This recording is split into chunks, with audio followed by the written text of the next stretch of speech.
Адамның бауыры өзін-өзі тазартатын жалғыз ағза. Ол 30-ға жуық биохимиялық функцияларды орындайды. Десе де адамның күшімен тазалауды қажет ететін кездері де болады. Ол кезде емханаға немесе шипажайға баруға тура келеді. Оған уақытыңыз тапшы болса, кейде қаржыңыз мүмкіндік бермейді. Осындайда бірнеше маңызды ережелерді сақтай отырып, үйде бауырыңызға көмектесе аласыз. Видеоны соңына дейін қараңыз. Сіз естіп білмеген ақпараттар болатынына сенімдімін. Достар, біздің арнаны 84% адамдар арнаға тіркелусіз қарайды екен. Егер де сіз осы видеоны көріп отырған болсаңыз, арнаға тіркеліп, лайк басып, қоңыраушаны баса кетіңіз. Сіздің болмашыған әрекетіңіз бізді шабыттандырады. Бауыр неге шлакқа толады? Бауырдың ең қауіпті жауы алкогольді ішімдік.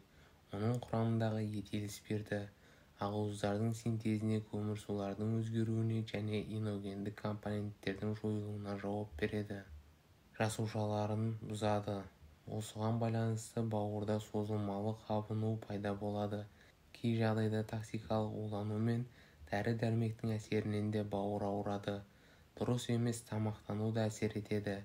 Сіз шамадан тыс артық тамақтансаңыз, майлы және тәтті тамақтарды жесеңіз, қарныңызды фастфудпен тойдырсаңыз, онда бауырыңызға салмақ түседі. Одан бөлек метаболикалық бұзылулар, семіздік, вирустық аурулар бауырға зиян екендігін ескере жүріңіз. Отырықшы өмір салты да бауырдың өмір салтын бұзатынын біле жүріңіз. Бауырдың шлакқа толғанын қалай білеміз? Егер теріңізде проблема болса, қыжыл және кекіру мазаласа, ішіңіз қатса, аузыңызға ащы дәм келсе, онда сізге бауырыңызды тазалауға тура келеді. Бауырды қалай тазалаймыз? Бауырды тазарту үшін дәрігер дәрі-дәрмек тағайындайды, арнайы диета ұстайды. Ал егер үй жағдайында бауырды токсиннен, шлактан тазартуды таңдасаңыз, онда мына кеңестерді орындаңыз. Дұрыс тамақтану. Тамақтану мәзіріңізді қайта жасауға тура келеді. Себебі тізімдегі қуырылған, тұзды, ащы, ысытылған тағамдарды, консервілерді, күрішті, ет сорпаларын сызып тастаңыз. Оның орнына көкөністер мен жемістер мен қышқыл сүт өнімдерімен байытыңыз. Бұл тағамдар өттің ағуын жақсартады. Бауырға пайдалы азықтар: көкөніс, кәді, қырыққабат түрлері, асқабақ, қояншөп, қызанақ, көктүр, аскөк, асжапырақ, күнзе, ақжелкен, цирусты жемістер, грейпфрут, апельсин, лимон, жеміс, жидек, алма, банан, құлпынай, інжір, кебек пен сұлы, өсімдік майы, күнбағыс, зығыр және зәйтүн майы, сүт өнімдері, сыр, йогурт, творог, қаймақ, көкөніс шырындары, сәбіз, қызылша және қияр бауырға өте пайдалы. Оларды араластыруға немесе бөлек ішуге де болады.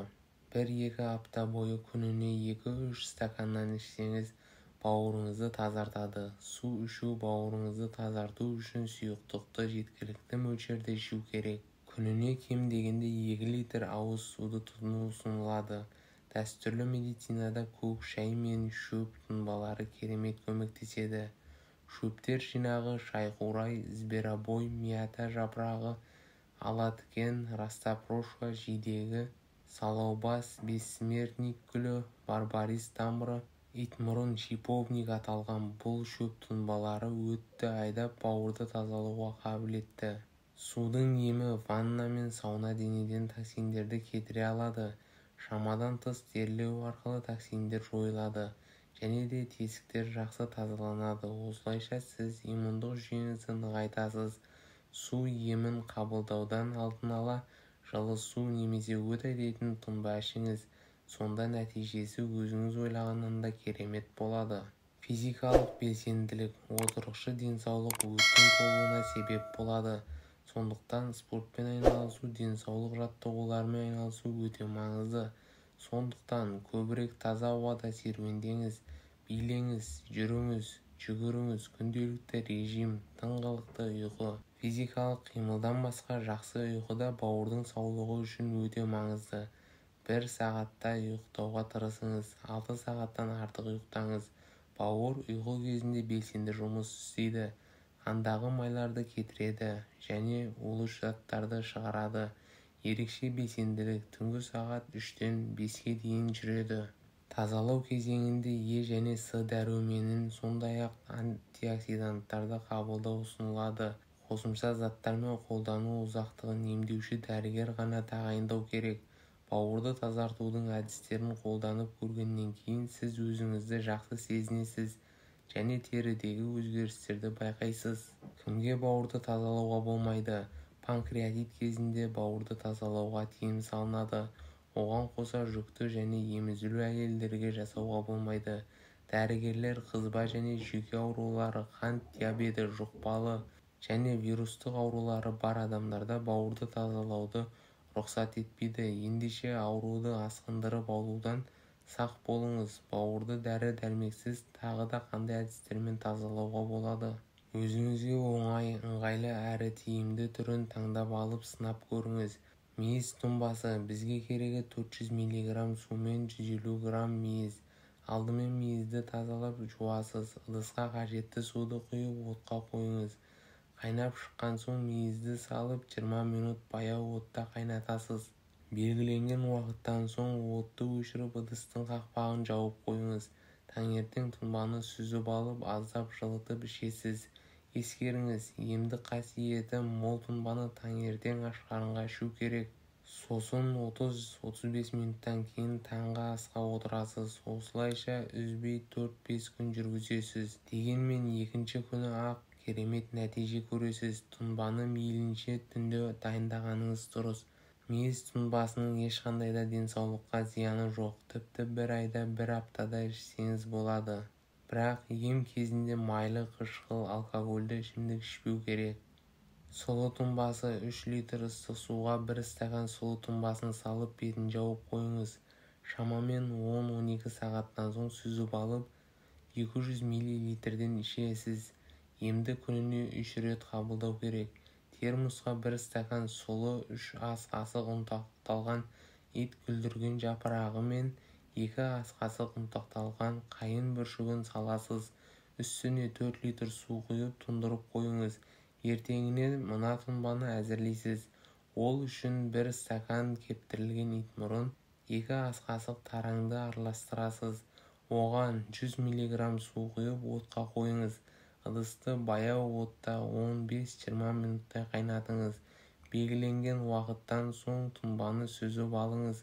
Енді 2 тұнбаны араластырып 100-150 мл-ден ішесіз. Емді күніге тамақтанудан алдын ала қабылдаңыз. Емделу мерзімі 2 апта. Сәбіз шырыны. 2-3 дана сәбізді блендерден өткізіңіз.